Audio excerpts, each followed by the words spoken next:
This episode of the Capsule in Conversation is brought to you by Harrogate Springwater. Famous for its waters since 1571, Harrogate is Britain's premium natural source water. Hello all, I hope you're all well. Thank you for joining me today for this very special episode of the Capsule in Conversation.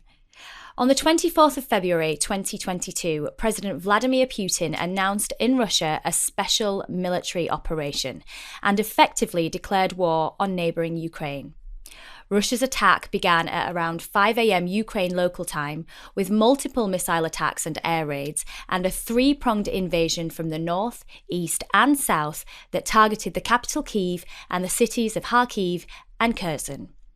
The attack marked the start of Russia's war on Ukraine and caused Europe's largest refugee crisis since World War II, with an estimated 8 million people being displaced within the country by late May, as well as 7.8 million Ukrainians fleeing the country as of the 8th of November 2022.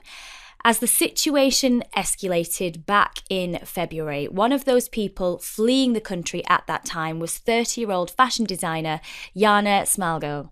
And Yana joins me now. Welcome, Yana. How are you? Hi, it's really a pleasure to speak with you and to meet you. Yeah, I'm pretty good right now. I'm in the UK 8 months, so I escaped like straight from the first day of the war started. I don't really even know how to say it because actually the war started 8 years ago. Mm-hmm. But yeah, I mean, like it was really huge war. Yeah. So because we had a war on the east part of Ukraine. Yeah. So yeah, I escaped after first day when it started actually, and yeah, came here and trying to build my life again. So at the time, when the kind of escalation started, as you said, then you'd had 8 years with a war kind of on the borders between Russia and Ukraine. But did you ever think like anything like this could happen kind of on the scale that it did? No, so we had a lot of gossips, and let's say my native city in the east of Ukraine also. So the war all these 8 years actually was near with me. But even when I live in Kharkiv, it's like second biggest city in Ukraine, I couldn't believe that it can happen with me. But we have a lot of people who escaped from the Donetsk and Lugansk to Kharkiv, and they told me a lot how it was, how awful and hard it was, how they lost them homes.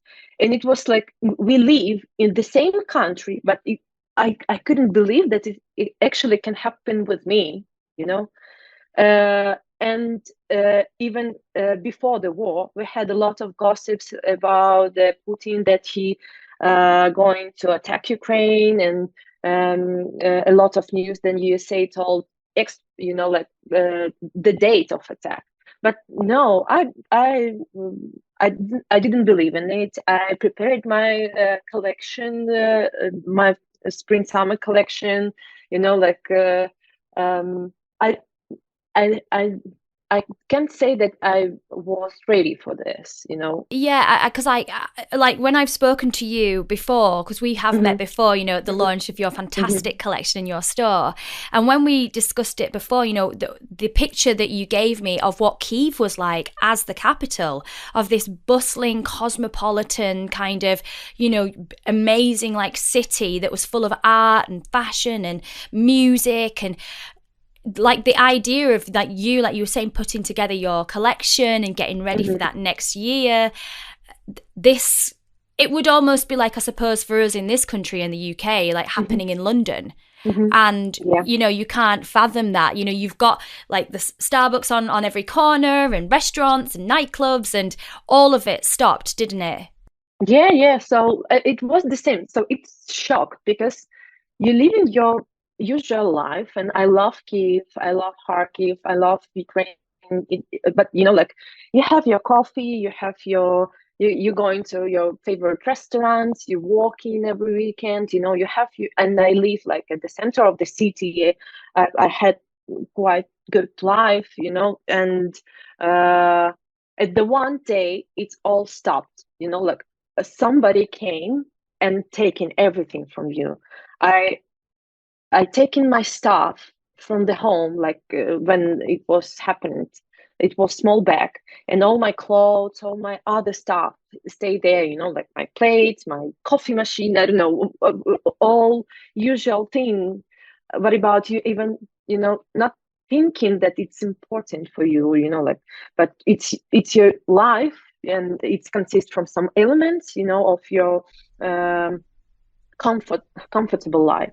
So I remember that I took this bag and thought that probably I never came back to this apartment, and never will see again my stuff. But actually, I was really scared, and it wasn't so. Like your brain not balanced it. You're scary, and you understand that. For me, for example, it was my reaction. All people had really different reaction. It was my reaction. I thought that I was really scary and I should run as fast as I can. But at the same time, you don't understand why you need to leave everything, because it's your place, it's your home. You work, you live, and build everything so long. It's that conflict of being like angry on the one hand that you're being bullied essentially out of your home, and then being like frightened and thinking, but if I don't leave, I can't rebuild again. Yeah. I mean, just talk to me about that, like that 15-minute window that you were given to kind of go. I mean, I can't even imagine what that must have been like. So no, it was like my choice. So I woke up, heard explosions, starting to check the phone. I got the message from one of my friends who live near the airport, and they said yes, airport is bombed. And yeah, I woke up my roommate, and first few minutes I just walking around the apartment and didn't understand what to do. Like, and yeah, it started like really loud sirens. I started to call my friend. I called my friend who lost me here, because them parents, so her parents live really close to Russian border, and they're like military um, warehouse or something like Yeah. this. So it was obviously that they occupied this territory first of all. So I called her, said probably your parents should leave the house, because yeah, we have a war. The war started, and yeah, I ran to office. So I called my friends. They actually should return in on this day from Barcelona. So I called them to tell them that you shouldn't return. And they said, no, we return this night. So they returned like for a few hours before the escalation. Yeah. And they said, we are going to leave right now. It's closer to Poland border. But yeah, we will be there for 15 minutes. I have a car, like, and they have a car. They said, just take some stuff, and because all people was in panic, and even to Lviv we had really long and hard way. People was in panic. If they uh then patrol is finished, they leave the car. Like you're driving and you should leave the car. Some people walking, all people really panic, and they, I don't know, they aggressively driving, and yeah, it was huge panic.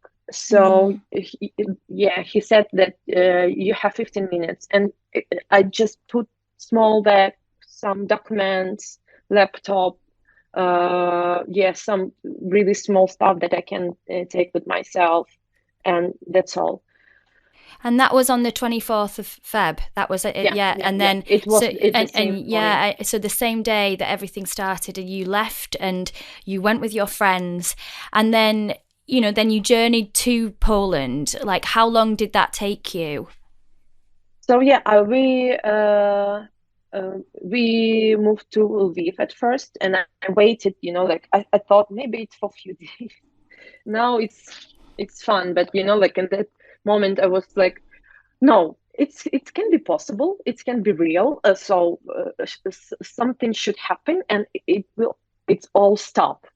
How it can be possible? The war at the center of Europe. But it was worse and worse and worse, and we lived like in the house. So it was winter, and we live in a house which was in the process of repairing. Yeah. And like for people there. So for 1 week after, I understood that it's not even going to finish right now. Yeah. So, and I should do something because I can't back to Kyiv. So yeah, I decided to cross the Polish border. I don't know many of us, like human beings, how any of us would deal with that situation, kind of getting to the realization that, actually, I'm not going back to my apartment and all the lovely things I've put in there and worked hard for. It's incredible what you managed to do, and to actually have the strength to keep going and to get to Poland and to actually, get there and think fast with your friends. It's, you still did wake up to that situation, and, which is a huge thing to have happened to you. Just talk to me about your experience when you got to Poland, because obviously then there was the whole kind of situation with which countries were going to accept people, and, what was that process like for you getting to the UK? Because I know obviously for us sitting at home, there was we were so cross in this country that we felt like things weren't happening fast enough. How was it for you? So yeah, Poland reacted really fast, but as I understand, again, that the government knows about escalation before, so they try to prepare everything as fast as they can. So I decided to cross the board, and we had like 2 trains from the Lviv to Poland. Usually it takes like 2 hours to get there because they're really close to each other. But yeah, a lot of people. So as you said before, like 5 million people escaped, and the biggest number escaped at the first, first few weeks. And it was really scary because it's huge number of people. The most of them, it's women with the kids, with the small kids, and because men can't leave the country. So yeah, and I waited for the train, but of course it's no line, no seats, nothing.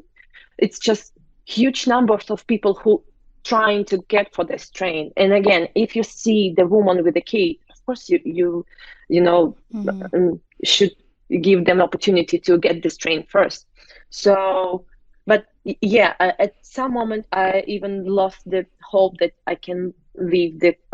But yeah, after all of this, and again, when people afraid, they doing not logical things. So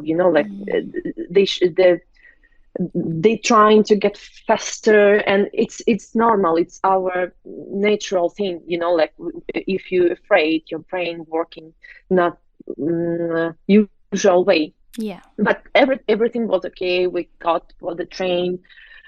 But the way was really hard because first of all, we should got for one location, but it was so much trains to Poland that they couldn't accept so many people. So our destination changed 3 or 4 times. and you go somewhere and you even don't know where you will come. Yeah. uh, so yeah, and I thought, okay, maybe not 2 hours, but maybe 4 hours, like with all of this situation. But we moved like 19 hours. But nobody have their own place. People were everywhere, everywhere. And, like train, the worst was that this 19 hours, the train moving like 45 minutes and they stay at the same place for 4 hours. And when the train stay, they blocked the windows, blocked the doors, blocked the toilet. You can't move because people everywhere, uh, and we haven't water, we haven't food, nothing. Like kids crying, and it was really, I couldn't understand what's going on. Like I couldn't accept this. And when we crossed the Polish border, but we still were at the train, the Polish people bring us food, water. They, it was really late night, so they um, wake us up, give the food, give the water, and they were really kind, and they make them job really good. So I came to this railway station in Poland, and like I said, okay, it was a lot of people, and Polish people try to figure out with everyone who need to get where, what vacation, and and I said, okay, guys, I'm okay. I know how I will get to my destination. Just give the help for people who need this. I'm okay. I will take the bus, and I book the hotel. So not hotel, like hostel. Yeah. So like just help the people who need it. And they said no, you Oh. shouldn't do anything. So yeah, they sit me down, give me the coffee, said wait here. We will come back to you. And yeah, they they give me the transfer to my hostel, which I booked before. Um, yeah, and I stay in Poland 2 days. Then I go to Germany for 2 weeks. Then I go to France for 2 weeks. But what about UK? UK helping Ukraine a lot, and we love it. Like it's the first country who started, serious program with the help. I mean, Boris Johnson came to our president, but the hosting program, they opened it probably it's the last one country who opened it, the hosting program, I think, really, for really long, because all Yeah. European already had some, but yeah, it was opening. My friends who live here, they got the information about this program hosting Ukrainians. And yeah, they fill the application. I fill the application. They ask me, is it okay for me to come here? And they told me about all conditions. And yeah, I came here because first of all, it's like it was my best friends, and I understood that it's better for me live here. And plus, I can speak English, not pretty good, but I can, because, for Yeah. example, in France or Germany, I don't know the language. So I decided that I can, you know, find work here faster, because I don't know how long it will be. And actually, at that time, I started to understand that probably don't come back, because it was hard for me to understand that all that I built in 8 years of my, professional career was gone, and I can't do this again, because nobody gives to us guarantee that even when this war will end, we don't have any guarantee. Mm. That everything will be there for you. So nobody gives us the guarantee that Russia won't do this again, attack. And so I decided that the final destination, it will be my constant destination. I will stay there and will help to Ukraine from this place as much as I can. I mean, gosh, obviously it took like nearly the best part of a month to get you kind of to the UK. And in and amongst that time when you were traveling with people, all strangers, kind of what was there a sense of like camaraderie, like friendship together, looking after each other, or was it kind of every person for themselves? No, so I don't know, let's say it's my experience and people who I know, but everybody helps for everybody, especially if it's you are Ukrainian and you see other Ukrainians. I don't know, we were so shocked, and it was like how our freedom sky, our freedom spirit and our lives was ruined so fast. So I remember that we just, oh, you are from Ukraine, yeah, Slava Ukrainian. We started to, I don't know, hold each other and support, and asking where do you live? Maybe you need some help, and it was hard because I can tell you one thing. A year ago, before this escalation, I've been in Rome, and I spoke with one of my friends. I saw Syrian refugees there, and I spoke with one of my friends about them. And I couldn't even imagine that for 1 year I will be in the same situation. I was so in my head. I was so far away from that, and I thought it's never can happen with me. And I understand, it's not bad, it's not good. You just you don't see the reason. Yeah. But the things like this happen really fast, and and like you can be put in that position like so quickly, and you don't know when it could happen to you. You think it might not happen to you, but that is the situation that you were faced with. And then obviously you arrived in the UK, you were able to get with your friends, and as we touched on earlier at the top, you had built this incredible fashion business. You'd been working for 8 years, and then you were working with a lingerie line as well as building your own collection, and a really successful fashion career in Kyiv. So I know that obviously now when you got to the UK, one of the things that you talked about was that you wanted to kind of start making your own income, your own money, to be able to A, support yourself here, and B, support the Ukrainian company and support Ukraine at home by buying in or working with the people that were still there. Just talk me through that process, because I know it must have been incredibly difficult starting from nothing.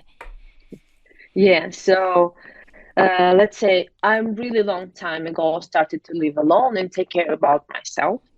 I work all the time, and I always work hard, and I care about myself almost all my life. So here it was the same situation. I came here, yes, it's the war, but I understand that let's say I have a benefit, but it's not enough for me. I want to work. I want to have my own money. If I'm living here, I want to be a part of society, pay taxes like everybody, building this country, because I already here. So yeah, I started to search for a job from the first day when I came here. My resolution was like looking for a job. I started to look for a job, and actually it was quite hard, because even the company who who started to speak with me, they started to speak with me from the words, you had your own business 8 years. We don't think that you can be a part of our company, because it's psychology of because you're entrepreneur, you're used to working for yourself. Yeah. But I don't know the more motivated person as a refugee. Believe me. And I explained to them that no, come on, I need to survive here. I didn't want to stay with my friends like for 6 months, because we are friends, but it's not, it's still not my place. I should, like in my imagination, I should understand that I can take care about myself, rent some place, and survive here, because I didn't know this at that time. It's different country, my language not perfect. I don't know, a lot of things. So yeah, I started to look for a job, and then again, my like all people said that my entrepreneur brain.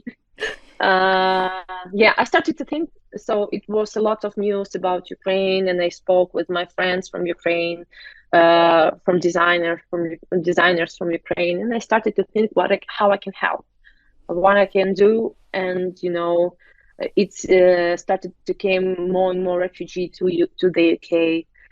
So yeah, and I got this idea that I can be official distributor of the Ukrainian designers here. I knew a few really good brands, and I knew that like my vision of the market here was like, I can sell this really good. It's empty place on the market, and I can feel it. It will be like low competitors, and like so. Like sometimes people said that some people have here creative mind, here business mind. Me, something like this. So, and yeah, it's not because I'm really good. It's because the experience and skills what I had before. I had just creative mind, and I had a lot of mistakes in my previous business life. So these mistakes make me like this. Yeah. Fuck ups, mistakes. Like I think you understand what I mean.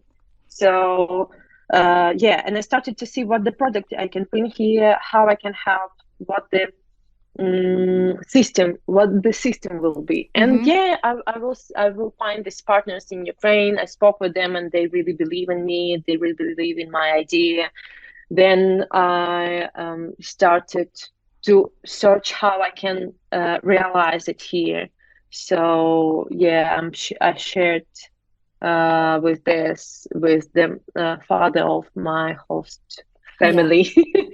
And yeah, he said, oh, I know some people who can help you with the work, or who can help you with the this idea. So yeah, and like one shake, second shake, third shake, and then yeah, I met the Ismail Mullah, who wrote the article about me. And from this really the people started to know me, my idea, because it's not about only care about Ukrainian economy.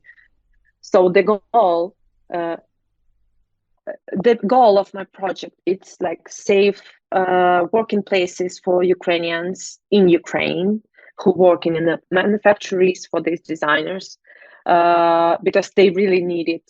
A lot of people lost their jobs. I want to help Ukrainian manufacturers and designers to pay taxes to Ukrainian government, and support the economy, because it's really important right now. We're spending a lot of money for this war. We should spend, we protecting. So yeah. And the other thing that I know, a lot of refugees here, Ukrainian girls, who as like me, looking for a job, trying to some of them even doesn't know the English, so they should study English at first, then look for a job, and it's all process. So I really want to help them, like find a job in my company or any other ways, and help them as me. Like I want to pay taxes here and be part of society, and help them with this also, because I don't really think that any of Ukrainians who came here really want to live for a benefit. All who I know, the first question when I ask him, do you know where I can find a job? So this is my goal. And when to pronounce it in interview with Ismail, yeah, people understood that I'm serious. I don't know. So they believe in me. They believe in the project. They believe that this project can bring the added value uh, for the local market, for the market of Ukraine, and really can help them. And yeah, I started to meet really incredible people who just help me with connections, with them time, with them skills, with them. They just believe in me, like I tried explain them what I want, and they, yeah, that's amazing. Let's go, let's do this. And this helped me a lot because I was really scared. I was really scared. I had big Yeah. depression. I think from the June from to the August, I didn't see the reason why I should wake up. But the that's because of these people, because they believe in me and understood that, okay, I already find the partners in Ukraine, I already find the people who supported me here, so this is why I should wake up. I can't, like, just do nothing. And what you're doing, it's for, like you said, it's such a it's not just a benefit to you, it's to benefit so many different people, and and to allow you all to prosper and to move forward and to rebuild, to rebuild what you've had taken from you. And I know, like you said, lots of people have kind of come on board to try and help and celebrate and get you out there and get the designs acknowledged, because Nenya, which is the fashion label, which is what you've created, where you're bringing in pieces from Ukraine and, like a curated edit almost of like fantastic pieces. The pieces are absolutely beautiful. That I've got the favorite dress that I love, which is like a rainbow stripe kind of muted stripe knitted dress, and the designs are fantastic. And this is what people can see in you, Yana, is that you are incredibly passionate about, obviously, what you do and are amazing at what you do, but your people as well. And also, standing on your own 2 feet, you're very proud. And you said to me also that Ukrainian people are very proud. They want to, be able to kind of support themselves. So where are you at now on this journey? What do you need? Like, what, I know you've opened a pop-up in Leeds already, and there's a second one coming soon. So what more do you need? I'm on the stage right now that I've already had a launch, my shop, website, Instagram page. Right now, I'm in I need to make it bigger to increase this. So I will open the next pop-up shop in Trinity, Leeds, for 1 month. I feel I bring few new partners here, and I will bring more. I started to find really good product that I'm sure will be popular here. So yeah, this will be first stage. Then I'm really looking for help with the social media, because this is my really weak part. Yeah, I'm looking for a marketing agency who can help me with the social media. But again, for all people who help me here, I'm really appreciate for them. But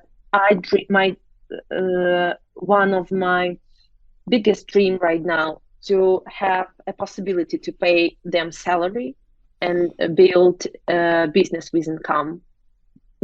This income will help to Ukraine, will help to this country. So for example, for the first month, which I started to sell, I paid like £500 to the Ukraine economy, and this, no, more than £500. I think near the £700, and near £500, maybe even a little bit more. I don't remember, like, but in this, in this country, it's not a lot, but it starts. And Yeah. I'm, like, I'm proud that I can do this already. Yeah, so this is the biggest goal, that I can, to pay salary for people who are giving me so much.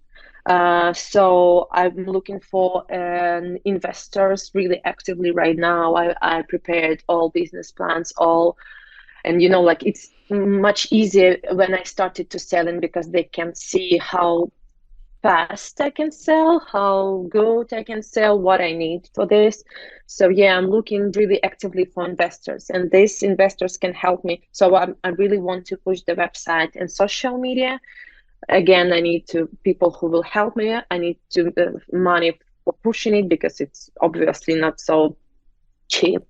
Yeah, and other way of my business, it's wholesales. Mm-hmm. I see really big income in this. I already have few wholesales partner, and they really like they sell it amazing. I don't know.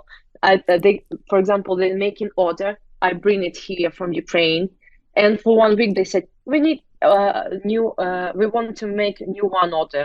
How do you sell so fast? And they people love it. People love it. They just like. So yeah, that's why I see the big opportunity here, and I see that it can be really successful project. I just need to help because unfortunately I didn't bring a lot of money. I haven't big budget. As I said before, I started to prepare my summer collection, and it takes a lot of And the investments. investment, yeah. Yeah. So, and I lost it. So yeah. And I was like in Ukraine, I was investing in other one business, but it stopped also. So, yeah, I'm actually scratching from the zero, but I believe that they can do this. I'm hoping that, us chatting, and I know that you have been on the BBC, you've had articles written about you, that anyone listening in can understand how passionate you are and why you absolutely deserve as much support as anyone can give you, because you are completely driven and you're incredibly talented at what you do, in that arena, in the fashion arena. And I'm really hopeful and positive that our listeners will really get behind you and support you and go and check out your Instagram page or connect with you and, possibly be able to speak to you about investment or marketing, or they might know somebody. I'm asking you listeners now. But I think, more than anyone, you absolutely deserve it and you work so hard. You deserve to be given back what you've lost. You lost. This didn't happen to you by accident. It effectively was taken from you, and so you deserve it so much. So I think for our listeners, we're going to absolutely get behind you. Start visiting the website, start visiting your social media pages, and try and help you get that vision of yours realized, and help people in Ukraine, and also help you stand on your own 2 feet here. What's your experience of the UK been? Have you in some capacity enjoyed it here? Are you enjoying it? Yeah, thank you for your all kind words. One small thing I want to say more. Yeah, the biggest help for me will be come and buy the products by customers. But my goal right now, that customers doesn't do it because they want to support Ukraine on me. My final goal and I want to do this, and I'm sure it will be like this. They will come back for my shop and buy because they love the product. The product is really high quality. I'm really have big. I'm working on this really hard to bring the best products here. So my goal, because people who want to support, they will come and buy something once, but it's not my goal. My goal to fall in love people in the product because they're really great. Yeah, and I will wait for everybody on my pop-up shop in Trinity. I will open it from 28th November till 6th January. So you have a lot of time to come here, visit me. I will bring few other partners. People can find the present for themselves, for them, I don't know, friends, relatives, and people who they love. There are some beautiful loungewear sets, absolutely gorgeous for over the Christmas period. I can absolutely vouch for everything that Yana's saying. Like I say, the piece that I've bought, beautiful. I get commented on it all the time. And I've already said to you, haven't I need it in this colour now and a different colour. But the loungewear sets in particular for gifts would be incredible. And you're going to be, the pop-up is going to be open from the 28th of November until the 6th of January. Yeah. It will be like long pop-up shop, and we will have the launching party at 1st December. So I inviting everyone who wants to come meet with me, speak with me. I will represent every brand. Will tell more about the brands, the products. So so you've got a long pop-up really for a month, and so what will be the plan after that? After that, I don't know. We will see. So I really want to get exhibition, biggest exhibition in the UK, where I can find wholesale partners. But if to be honest, the take a part they're really expensive for me. Really, for now, I will see if I will get the money from the pop-up shop. Enough money for taking part there. I will go there. If not, then not. And we'll see. I'm going to make other pop-up shops. I'm going to bring a new collection. Here it will be spring summer collection, and I already know what the product will be there, and they're amazing.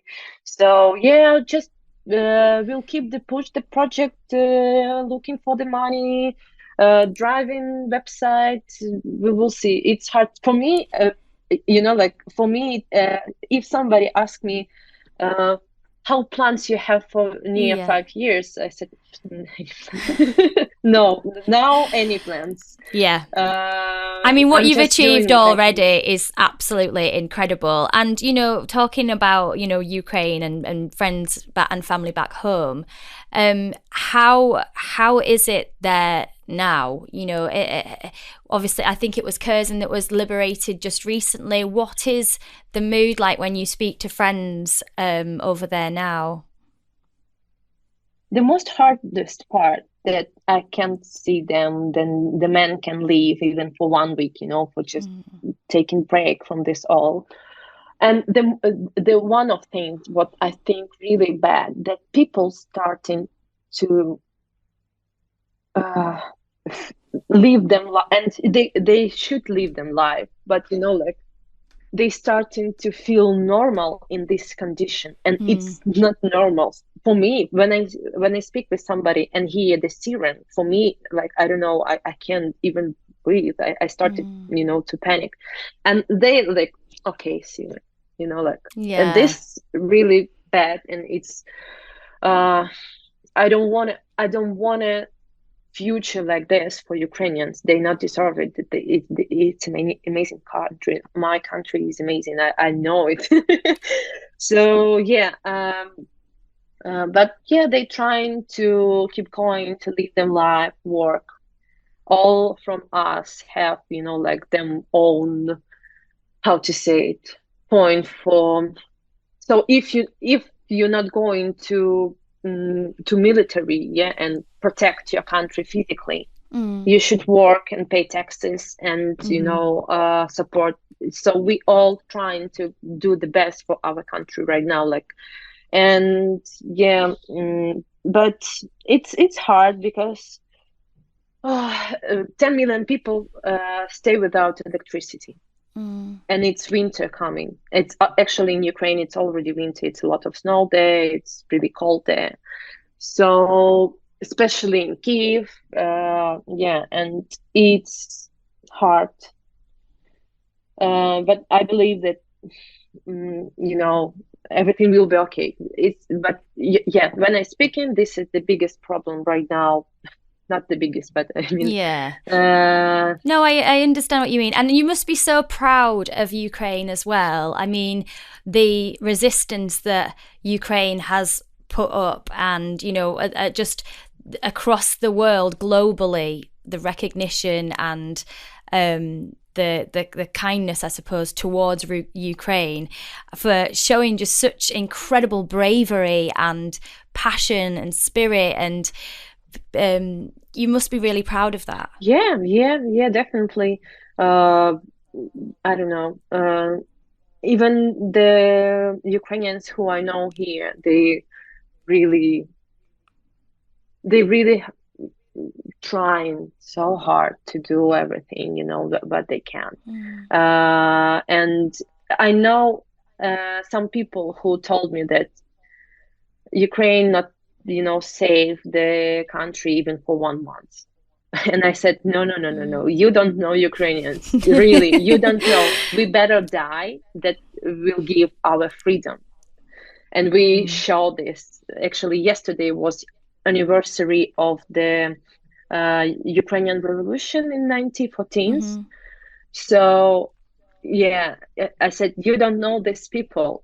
We are really, it's the biggest value for us, be freedom, creative, be freedom in business, be free in, like in our opinions, in our, maybe we're not the richest country in the world, but I don't know, the power of the character of the vision, it's huge.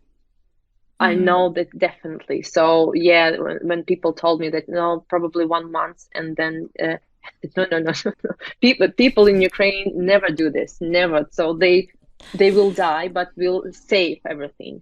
Yeah, I'm proud of this, and I really believe that all, especially younger generation, will know the price of all of this, of all our freedom, and never change and never make this price, lower.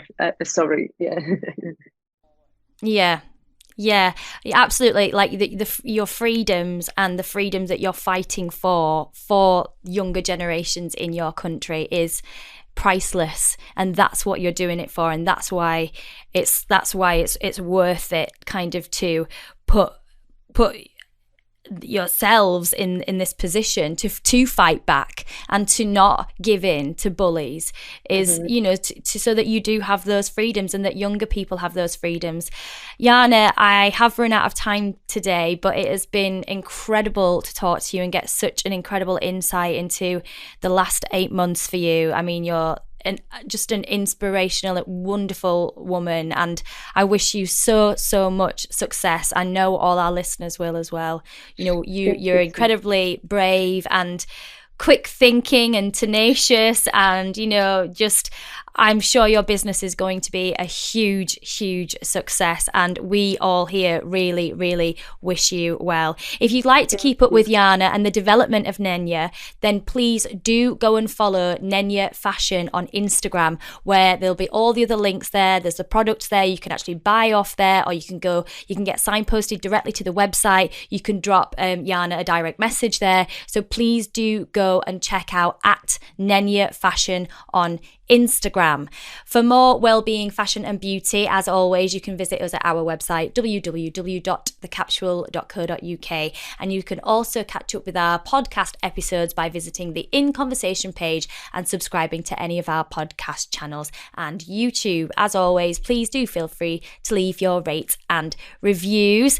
You can also drop me a message at Official Capsule. We'll be there as well. If you've got anything that you'd like to put to us, or you want to get in touch with Yana, then obviously you can drop us a message too. But thank you so much.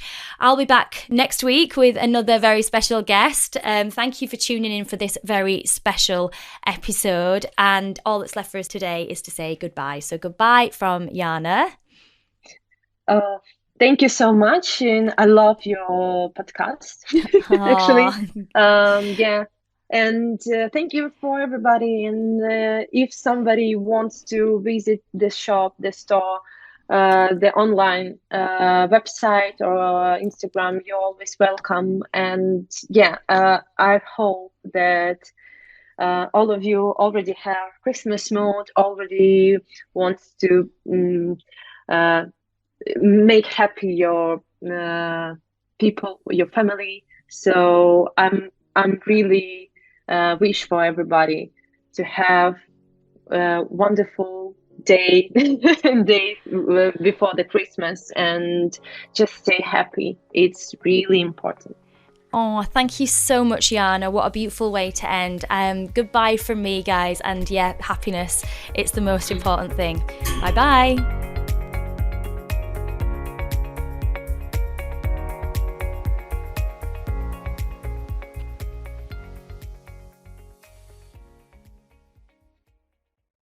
This episode of the Capsule in Conversation was brought to you by Harrogate Spring Water. Bottled at source, Harrogate Spring offers a pure, refreshing taste with a delicate blend of naturally occurring minerals and electrolytes, perfect for healthy hydration.